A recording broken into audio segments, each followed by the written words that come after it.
இடம்பொருள் நேயர்களுக்கு வணக்கம். சார் இன்னைக்கு பார்த்தீங்க அப்படின்னா இப்போ சிறகடிக்க ஆசை சீரியல்ல சரி ஓகே இப்போதான் முத்தும் மீனாவும் அதிரடியாக ஒரு முடிவெடுக்க போறாங்க அப்படிங்கிறது தெல்ல தெளிவாக நமக்கு முதல்ல தெரியுது. ஸோ அதுக்கு முன்னாடியே இங்கே பிறந்தநாள் விழாவுக்காக ரோஹிணி எல்லாம் கிளம்பி அங்கே போய் அங்கே விழாவை சிறப்பிச்சிட்டு இருக்கிற நேரத்தில் இங்கே எப்படியோ முத்தும் மீனாவும் சேர்ந்து கிளம்பி இப்போ திடீர்னு அங்கே போகலான்னு ஒரு முடிவெடுக்கிறாங்க.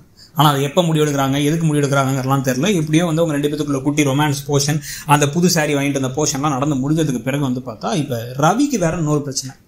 நேராக ரவியுடைய ரெஸ்டாரண்ட்டுக்கே சுதா கிளம்பி போகிறாங்க. கிளம்பி போய் அவங்க இப்போ என்ன சொல்கிறாங்க அப்படின்னா இந்த பாருங்க, நான் உங்களுக்கு ஒரு முக்கியமான விஷயத்த பேசணும். நான் ஸ்ருதி கிட்ட குழந்தை பெற்றுக்கிறத பற்றி பேசினா ரவி ஒரு ரெஸ்டாரண்ட் ஆரம்பிக்கணும் அப்படின்னு சொல்கிறாங்க அப்படின்னா, ஆமாம் அதுக்கு இதுக்கான சம்மந்தம் இல்லை, எங்கள் முடிவு நாங்கள் பார்த்துக்கிறோன்னு சொல்லிட்டு இருக்கும் போதே காலங்காலத்துக்கு பண்ண வேண்டியதை பண்ணணும். உங்கள் ஹோட்டல் ஆரம்பிக்கிற வரைக்கும் பொறுமையாக இருக்க முடியுமா? இதுக்கு தான் நாங்கள் ஹெல்ப் பண்ணுறோம் அப்படின்னா அதெல்லாம் வேணான்னு சொல்லிட்டு இருக்கும் போதே ஒரு பேப்பரை நீட்டி இதை பிடிங்கன்னு கையில் வாங்க சொல்கிறாங்க. வாங்கினா அது பிளாங்க் செக். இல்லை நீங்கள் என்ன அமௌண்ட் வேணாலும் ஃபில் பண்ணிக்கோங்க, சீக்கிரமாக அவங்க அப்பா தான் ஸ்ருதியோட அப்பா கொடுக்க சொன்னார், நீங்கள் சீக்கிரமாக ஒரு ரெஸ்டாரண்ட் ஓப்பன் பண்ணிவிடுங்க. ஓப்பன் பண்ணிவிட்டு அதுக்கப்புறமா குழந்தை விஷயத்தையும் சைட்லேயே நீங்கள் ஒரு ப்ராசஸையும் ஆரம்பிச்சு விட்ருங்க. ஏன்னா குழந்தை கண்டிப்பாக சீக்கிரம் வேணும், லேட்டெல்லாம் ஆகக்கூடாது அப்படின்னு வேற அவங்க பேசுகிறாங்க.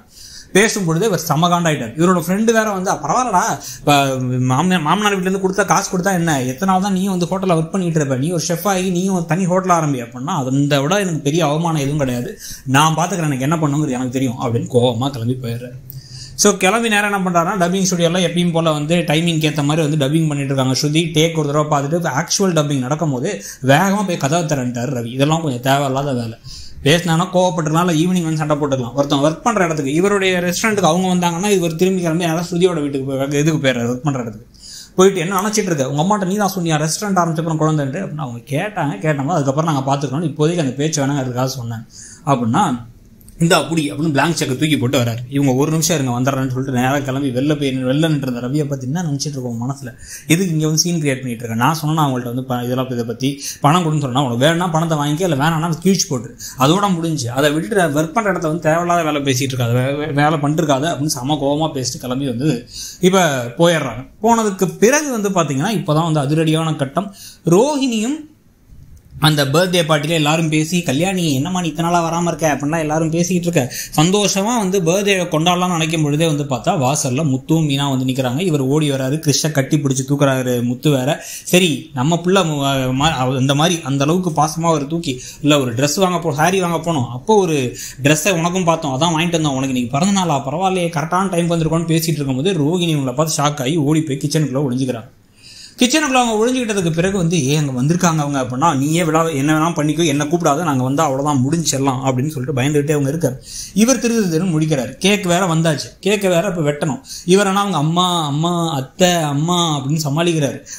கிறிஷ் வேற ஒன்று அங்கிட்டே பார்க்க ஏன்டா பேரஞ்ச மாதிரி இருக்க, என்னடா வெட்டுறான்னா இவர் வெட்ட மாட்டேன்னு உட்காந்துருக்காரு. நம்ம அம்மா இப்போ தான் வந்திருக்காங்க, நம்ம அம்மா விட்டு இவனுங்க வேற டார்ச்சர் பண்ணுறானுங்கிற மாதிரி அவர் ஃபேஸ் போக உடனே கொஞ்சம் வெளில வாங்க, உங்கள்கிட்ட தனியாக பேசணும் அப்படின்னு கூப்பிட்டு போயிட்டு உங்கள் பொண்ணை தான் மிஸ் பண்ணுறாங்க, அத்தை வேணும்னு அவன் நினைக்கிறான். அப்படிங்கும் போது ஜன்னல் ஓரமாக கதவு ஓரமாக செவுத்து ஓரமாக நின்றுட்டு இப்போ ரோஹிணி இதெல்லாம் கேட்டுட்டு இருக்காங்க.